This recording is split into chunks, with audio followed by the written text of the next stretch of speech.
So yes, welcome to Parinirvana Day. My name is Ratnaprabha. I'm the chair here at the centre. And we are celebrating, which is an odd word to use maybe, but we are commemorating the Buddha's passing, the Buddha's death, which is celebrated in Mahayana countries at this time of the year, 15th of February. So this is our nearest Sunday. That's where we're celebrating today. And I wanted to give a talk about this, the Stupa, which is also this as well, which you'll hear about later.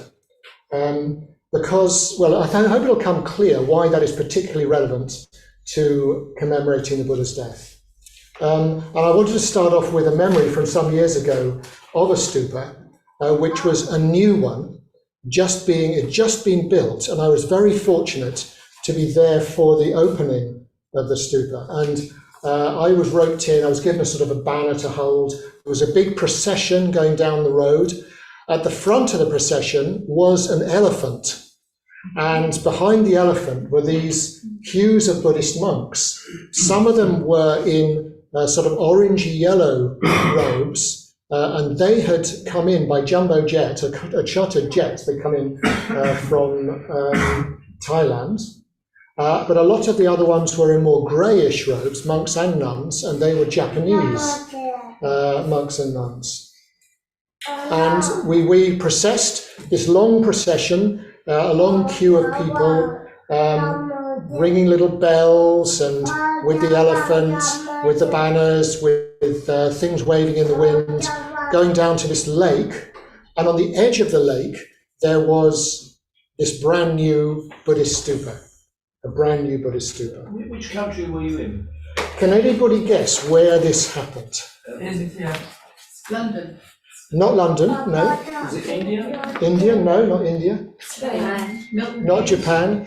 Milton Keynes, somebody got it. Yeah. This was actually, that's where I was living at the time. I was working for the Open University, which is based in Milton Keynes. So I was really excited as a Buddhist when all these Japanese monks turned up with wheelbarrows full of cement. They built it themselves, this huge stupa, or peace pagoda is what they called it, next to Willam Lake in Milton Keynes. And so we all gathered around the stupa, and they had this, I think it's possibly the longest ladder I've ever seen, this huge ladder sort of bouncing around in the wind that went right to the very top of the stupa. So it went right up to this part of the stupa, and a monk shinned up it with a little something, a little box wrapped in silk. And he took the top off and dropped it into the middle of the stupa. It was a wonderful occasion, and there were wind chimes going, there was all sorts of chanting going on. I don't know what happened to the elephant at that point. That was quite, I don't know where they got an elephant from in Milton Keynes. Milton Keynes is known for concrete cows, but not for elephants in general. So yeah, they put this in, and what was it in the box? Can anybody guess what was in the box that the monk dropped into the top of the stupa? What does that mean? Toenail. It might have been a toenail. It's difficult to know. They were given this by the Sri Lankan government, and it was said to be a part of the ashes of the Buddha himself. That when the Buddha was cremated, his ashes were collected. And what actually happened after the Buddha's death, which is about 2,500 years ago now, is that his ashes were collected together by his followers, and they were put into 10 stupas. They were collected in 10 stupas that were built to commemorate him. So the stupa is a monument, effectively. At least that's how it started. Initially, a monument to the Buddha. There in Milton Keynes, if somebody says, "Where's the Buddha now?" you can say, "Oh, he's in Milton Keynes." At least small fragments of him are there, if it's true. If it's true, I don't know.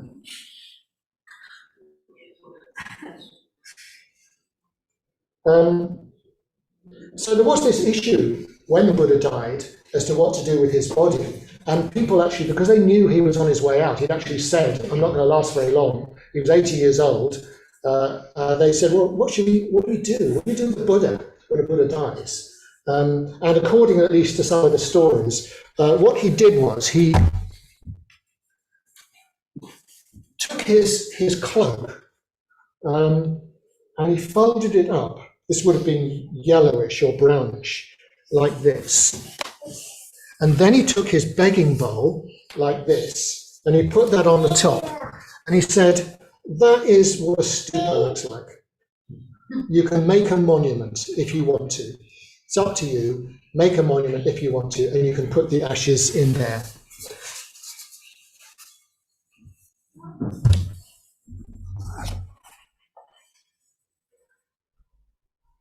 And he said that an awakened one or one of the great enlightened disciples can be commemorated by a stupa. But actually, probably, there's something a bit legendary in that account, because probably people were already doing this, or at least something like it, in ancient India, even before the time of Buddhism. So this stupa, the Buddhist monument, became the main architectural form in Buddhism in all Buddhist countries. And I'll say a bit more about that later. But it merges the cosmic and the psychic. And this is what I find really interesting. It's not simply a monument. It's not simply a burial mound. It's not simply a tombstone sort of thing. It's something with enormous symbolic significance. And that symbolism is very rich indeed. And I'm hoping to go into it a bit in this talk. The cosmos and the psyche are brought together in their most complete forms. So let's have a look at how it all started, probably, looking back into the time even before the Buddha. What did people do when somebody died? Well, what did they do in prehistoric times in this country? They would make a mound. They would make a barrow. They'd make a tumulus. And they'd put the body or the ashes in the middle. And then every time they came and visited this mound, this tumulus, which they might sort of face with stone, they would be remembering the hero or the queen or the king who was buried there. And the same seemed to happen in ancient India. And in ancient India, they used unfired brick to cover the mound with. And this tradition, this is probably grossly oversimplified, so for an anthropologist, I do apologize to you, but the one suggestion at least is this tradition goes back to religions involving the mother goddess. And in the mother goddess, burial was the main custom rather than cremation, and they would be buried in the earth, in the womb of the earth, and then there would be this great mound over it. And the mound was known as a womb mound or an egg mound in the old Indian languages. At the same time, or at least by the time of Buddha, or even probably at least 500 years before the time of the Buddha, there was another tradition, another religion entering Buddhism, entering India. And this religion wasn't focused on the earth mother goddess, it was focused on the sky father goddess.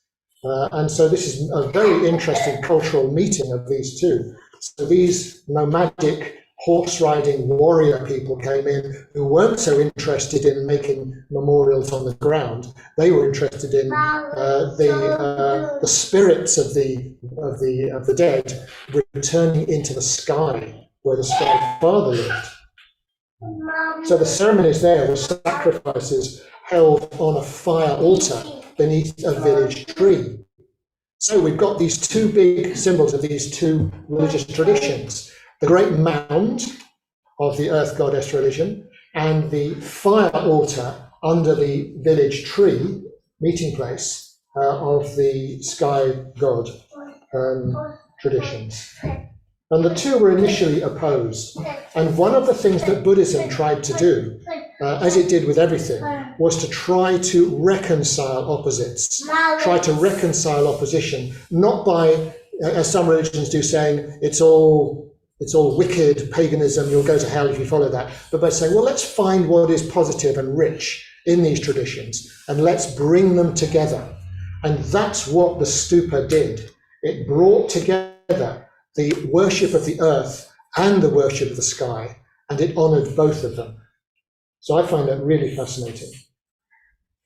So in early Buddhist stupas, you had the mound on a platform with a fire altar placed on the top, and the ashes from the fire altar would fall after they burnt down a shaft into the center of the egg or the womb mound. And then at the very top, after they'd done the fire, maybe even during the fire, I'm not sure, they would put a parasol, a royal parasol.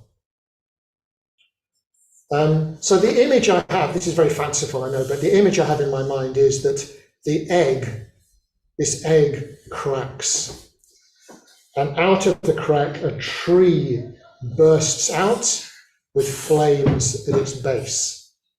And this is, in a way, the origin of the stupa, something like that. And the stupa represents an integration, progressive integration of the earthy parts of us with the fire or the sky parts of us until complete enlightenment, which brings those together.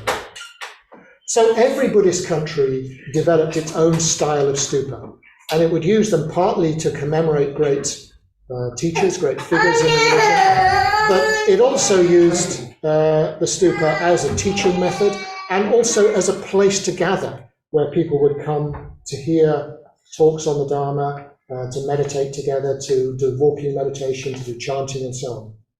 So in Sri Lanka, they kept to the old Indian style fairly closely. They had a huge hemisphere. You may have, if you've visited Sri Lanka, you may have seen these. A huge hemisphere with a box-like fire altar on the top, surmounted by a stone parasol. That was the basic form of it. And one day I'll give a slideshow here to show you these things. And the hemisphere is on a very large flat base, and you can walk around the stupa. You can do the practice of circumambulation around the stupa, looking up at the great dome. It can be very high, and the box and the parasol on the top.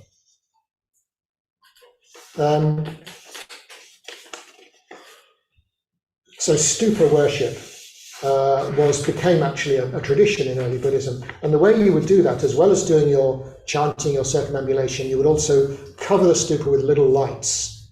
And I often think this must have been an amazing sight in the days before artificial light. You went through the jungle to your local stupa, and you'd see it in the distance flickering all over with little oil lamps, covering the whole dome and the whole top of the stupa.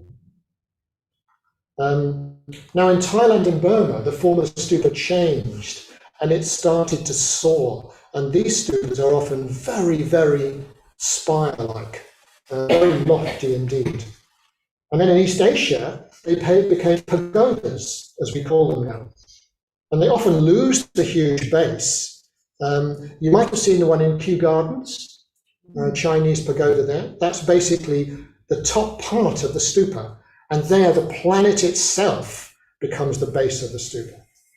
And they have gracefully curved roofs, usually with something representing that royal parasol on the very top. And often above that there are flames represented. And they usually have insides, the pagodas. Unlike the old stupas would be just solid. Unless you happen to be the ashes of the Buddha falling through the hole, you would not go inside it. But with the East Asian ones, they would become temples or whatever, and you could go inside them. The one in Milton Keynes that I mentioned is a solid one, and it's a bit of a hybrid of different styles. It returns to some earlier elements. It's got a great dome above the square terraces. And on either side, there was an image of the Buddha at a different stage of his life, one as a child, one as the moment of enlightenment, one where he's teaching, and one at the time of his death. So you'd have this image of the Buddha's death on the stupa, and as you walked around, you could look at these pictures. And you'll see that also if you, in a slightly different way, because they're statues rather than friezes, in the stupa in Battersea Park. That's the nearest one for you. You can go there and you can see a stupa on the riverbank, a lovely big stupa, also made by the same Japanese Buddhist organization.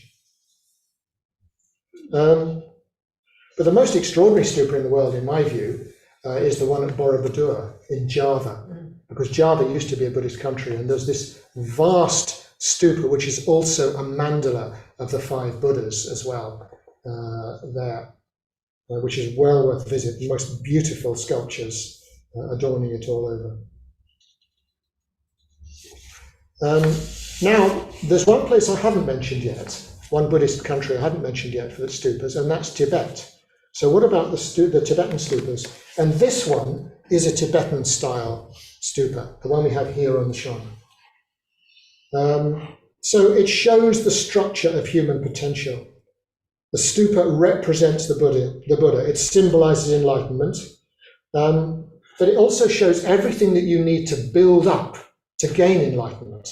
So it's a teaching in symbolic form. You can find out about yourself. You can bring all the unconscious parts of yourself into awareness by building in your imagination the lower levels of the stupa. And so this afternoon we're going to do a stupa visualization practice where you do that very thing. And the higher levels represent the development of higher states of consciousness in meditation, and then everything comes together in wisdom and finally in complete enlightenment. So we've got at the bottom a terraced square base.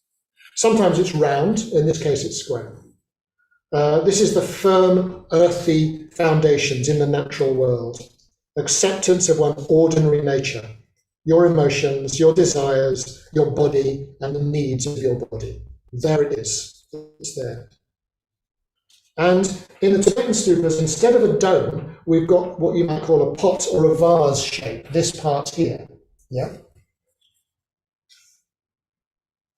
And this is the natural world and one's natural self as receptive, like a vase is receptive to something being poured into it, to the higher potentials of the mind, like a vessel. And this is moving from an earthly stage to a lunar stage, associated here with the moon. So it's worth just bearing these symbols in mind. It's going to get quite complicated, but I'm hoping that the associations will stay with you as you think of and visualize the stupa, as you visit Battersea Park or Milton Keynes or Borobudur or wherever. So this lunar stage represents the ethical stage of life, and it culminates in the gathering of all one's conscious energies in meditation. And for this reason, above it, we have a notched cone, usually with 13 notches in that cone, representing successively higher stages of consciousness, achieved through meditation, but firmly based in one's real experience. So this is a solar, a sun-like or active phase, a vertical integration. And then we have the remnants of a parasol at the very top here, which is just this little bit at the top of the notched cone. So that's now, it's like a little umbrella, a parasol. So you encounter, if you imagine you're climbing up it, you manage to get up all the notches of the cone, and then bang, you've got a barrier, like the ones that you use to stop squirrels eating your peanuts, if you know what I mean. They can't get through it. You can't get through it in an ordinary way. You can't just keep on hammering away at it. You need a change of dimension. You need to change to the transcendental dimension. And then we find a crescent, a moon crescent. So we're back to the lunar again. The lunar symbolism is returning, but on a different level. This is now the soft and gentle compassion of the Bodhisattva, the lunar crescent. And then we've got a red, normally a sun disk. And the sun disk, we're on the solar again, from the lunar to the solar, but again, on a different level. Enlightenment or Buddhahood as a principle outside time, and wisdom in its fullness is symbolized by that solar disk. And at the very top, we have a little flaming drop, a flaming drop. It's quite a phrase, isn't it? A flaming drop. What is that? And this is the complete transcendence of all opposites. Even the opposites of wisdom and compassion of the lunar and the solar are brought together in perfect enlightenment. So the whole path is a natural ground, out of which emerges the ethical life, out of which emerges meditation, out of that emerges wisdom, and finally complete enlightenment. So the stupa represents that whole path.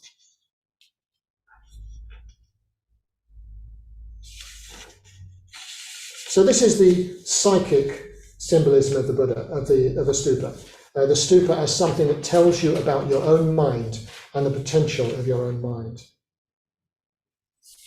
So because the stupa represents the structure of human potential, you can also see the stupa as a human body. And there are two different ways of doing that. So if we look at the image of the Buddha here, you've got the base, which is the strong earthy base, which is represented by the crossed legs, the hips, and the base of your sitting posture. And then you've got the abdomen, corresponds to the vessel, the vase, and that one represents sort of receptivity and openness and so on. That's where all your food is digested. And then up in the heart area is the notched cone of meditation. And then you have the little parasol represented around the throat. And then you go up into the accumulated drop, or the flaming drop is in the head, or at the very top of the head. So that's one way of doing it. But if you look at the old diagrams, they're usually a bit different from that. And in the old diagrams, you've got to imagine there's a Buddha meditating inside the stupa, which is an old tradition from the Lotus Sutra. And his folded legs are the square lower part. And then the torso is the dome, or the pot shape. The head is above that, with the spire of meditation states rising above the head, because in a sense it transcends the physical. So each of the elements of the stupa contains one of the chakras, one of the energy centers of the human body. And that's why, if anyone's ever been to Nepal and looked at the stupas there, what is the first thing you notice about stupas in Nepal? The eyes. The eyes. Yeah, exactly. So they've got eyes on them because there's a sense that within them, secretly, there is the body of a Buddha, looking out. So how do you use this symbolism of the stupa? And maybe the whole thing can just speak to your unconscious mind. Maybe it can come into your dreams. Maybe it can tell you something in that way. But there are specific practices. And in the practices, like the one we're doing this afternoon, the stupa then visualizes the 5 elements. It symbolizes the 5 elements.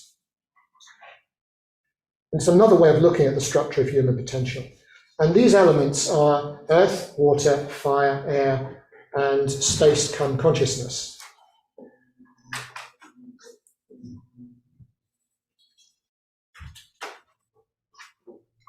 So in isolation, you can look at each of these elements. There are lots of different ways of looking at them. First of all, they are the way the physical universe is. So we've got some things are solid. That's represented by the yellow square at the bottom, the earth element. The earth element represents solidity. Some things, on the other hand, are cohesive. They can flow, but they also come together. That's represented by the circle or sphere of the earth element. Some things, on the other hand, are energetic, filled with energy. And that's represented by the fire element, which is rushing upwards. And then some things are open, expansive, and unbounded. And that's represented by the green dish shape of the air element. And then the flaming drop at the very top represents the space within which all those elements exist. So that's one way of looking at them, is in literal, almost literal physical terms. This is the way we can experience the material universe around us in terms of these elements. But maybe more importantly, at least from a Buddhist point of view, is what they mean for us sort of psychically in our minds. And here, each of them can be seen as representing a phase of human development. And in the earth phase, one is maybe, well, in all of them, actually, if you don't realize what you need to move into, you may get stuck in that particular phase. And probably all of us have experienced getting stuck in one of these phases of the elements of the stupa. The earth means being stuck like a bound prisoner. You can't move, you're solid. Immobility, full restriction. But then water can slosh back and forth, like it did if you tip your washing up bowl, the water sloshes back and forth, and that represents the dualistic state of moving between opposites, moving between pain and pleasure, obscurity and popularity, success and failure, loneliness and gregariousness, manic energy and depressed lethargy, and so on. Loads of it. You could probably come up with all your own there. So there's this swaying, moving. The water element is when you're not completely bound, but you're tending to bounce between opposites, fluctuating. It's polarized. And then the fire element represents rising up like a firework, getting all excited, all idealistic, but losing touch with the earth. And then you end up in a shower of sparks and a little bit of cardboard on the ground. And then the air element represents expansion. So this is not just sloshing about on a level, it's not just rising up, but it's moving outwards in all directions. And maybe like, all of these have got sort of what happens if you get stuck in that element, the lost aspect of that. And with air, maybe it sounds great to be expansive, but it's when you lose your identity because you're spread out over so many different things. You're sort of, you feel completely universal, you feel at one with everything, but then you become completely undifferentiated and you don't really care what happens. Everything is fine, which sounds very nice, but it is dangerous. A dangerous state to be in when you just feel, oh, everything's fine, everything's lovely. And then the fifth element, the flaming drop, is known as, I called it space, but the traditional term for it is akasha, the shining one. And akasha can mean either space or consciousness. And you could say this is the point of integration. So maybe this one you could say is not something that you can get stuck in or lost in, but you never know. You could say that you could be imagining being lost in a sort of a mental world of imagination, but out of touch with your body, perhaps. So what the Stupa is trying to do is to build a structure of human integration so that we don't stay isolated on any one of the elements, but we build them up progressively. So maybe you could sort of think about that. How would that work in your own life? You've got to start with a firm and solid earth, bringing in the receptive container of the water element that takes the shape of whatever it occupies. And then you need to learn to rise up as well, experiencing the heights and the depths, finding inspiration, maybe inspiration in art or inspiration in poetry, finding bliss in deep spiritual experiences. And then you need to have the expansiveness of air, moving outwards, encountering the new, filling the space around you. And then you need the akasha, that single dual drop of being completely awake in every situation. So I just wanted to talk about this, and one of the reasons I wanted to talk about this is not just because it's associated with the Buddha's death. It's a monument to the Buddha that also symbolizes enlightenment and the path to enlightenment, but also because it's embodied in this very building, and this year we're celebrating our anniversary, our 20th anniversary. And there was an early chair here called Manjudeva, and I talked about this with Vishuddhamati. How did this originate? Why did this symbolism happen in this building? And apparently, the building was aligned with the elements of the stupa. Now, it's difficult with this building because the shape is not quite right, is it? It's a big box building, but the shape isn't right. But at least what Manjudeva thought was we could do the colours. Have I got that right? Was it Manjudeva? The Vishuddhamati thinks it was Manjudeva. Kula Mitra here was around at the time. It wasn't Kula Mitra's idea, yes. So the basement floor was earth, the reception floor was water, this floor was fire, and then the upper floor was air. So in a subtle way, the basement floor is decorated in yellow shades, which you may have noticed if you've done a yoga class down there. The reception floor is decorated in blue and white shades. The water element, by the way, is more often white, but it can also be blue in this symbolism.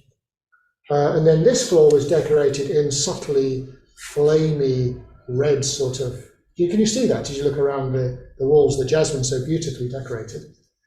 Thank you very much, Jasmine. And then upstairs we have some green as well. Interesting, I think. But that's not the only connection between this centre and the stupa, because what is it that those monks did with the stupa, and this is traditional with all stupas, is they put relics in it. And so if you make a stupa, you always put secret things inside the stupa. And apparently, when this building was being converted by a team of Buddhists, including Kulamitra over here, who I'm going to ask a few questions about it after we've had a little break, secret things were put under the floors, behind the walls. There were verses, Dharma verses, I think. There were little Buddhas.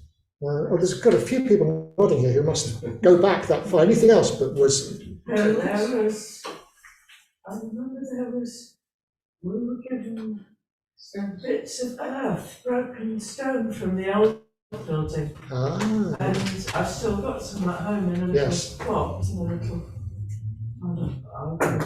box. Yeah. So I think it's a wonderful thing to do.